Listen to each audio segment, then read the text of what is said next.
Hello guys! So, voice over ko lang tong business namin this year. So, ito yung naisipan namin, ang mini waffles. And ito yung galing sa supplier namin, bali package na siya. So, ito yung mga tinatawag na drizzle. Ayan yung mga 5 flavors niya. So, gagawa tayo ng sauce. So, una, maglagay tayo ng 2 cups of evap milk. So, don't turn on the stove muna. Then, add the glaze mix. Yan, parang ganyan. Then, optional lang to kung gusto nyo mag-add ng vanilla and add nyo lang 1 to 2 drops. Then, mix nyo lang. Tapos, pwede nyo na i-switch yung stove in low heat lang. Then, add 2 tablespoon of butter. Ayan, dapat ganyan na magiging itsura niya. So, ayan, pagka-mix nyo nga, ayan, press the solid chunks against the pan. And ganyan na magiging itsura niya.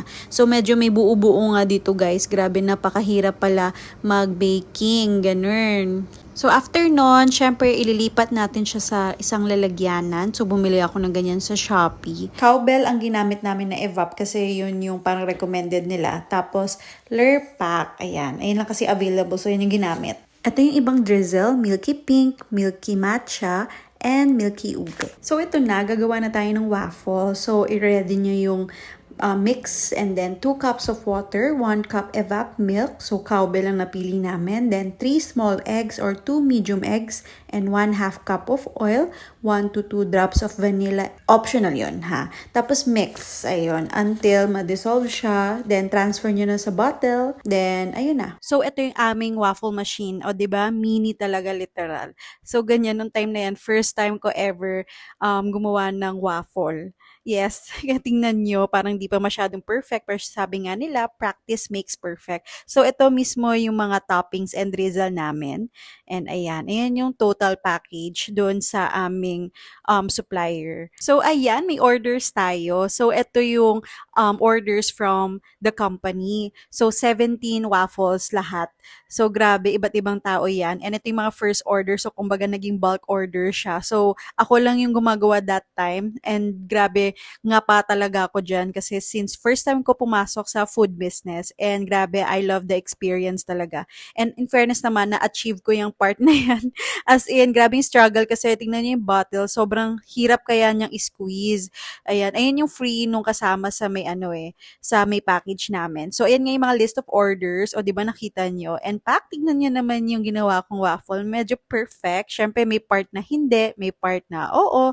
Ayan, okay lang naman yun. And tignan nyo naman, ito na yung ginagawa ko, each waffle. Pero ito lang na video ko, isa lang. So, ito na ang final na orders. Ito yung 17 waffles. So, may mga umorder ng 1 piece, then 2 pieces. So, nakakatuwa nga. Ang cute ng mga parang combination na orders ng mga customers, 'di ba? So grateful and blessed sa mga umorders. Talagang bulk orders sa first day.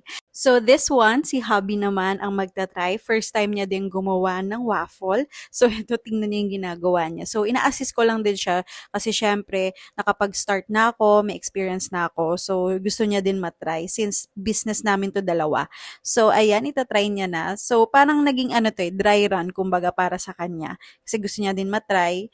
And medyo na-filled lang kami sa part na yan kasi napuno talaga yan ng yun nga sa waffle. Pero achieve naman yung yung naging outcome niya. Ayan yung naging itsura niya. O, 'di ba? Practice makes perfect talaga. The next day, may umorder. So, nakakatuwa naman. Thank you so much po for trusting us. So, ayan, gumagawa na ulit ako ng waffle kasi naubusan. So, fast forward tayo. Bumili kami ng panibagong machine. Yes, waffle maker machine. And ito na yung tinatawag nating big waffles. So, grabe, thank you. At may mga umorder pa rin talaga. At di lang yan. Meron din kaming messy mini donuts. Sinatawag kong messy kasi hindi siya yung parang perfect donuts na nakikita nyo. Pero ayan, syempre gusto namin may own version, 'di ba? Pero ayan, thankful at meron na rin kaming mini donuts. Here are the pictures, yung mga lahat ng orders from mini waffles to big waffles and of course, sa messy mini donuts. Grabe din pala pag pumasok ka sa food industry or mga food businesses kasi hindi talaga siya madali. Lalo na alam mo ngayong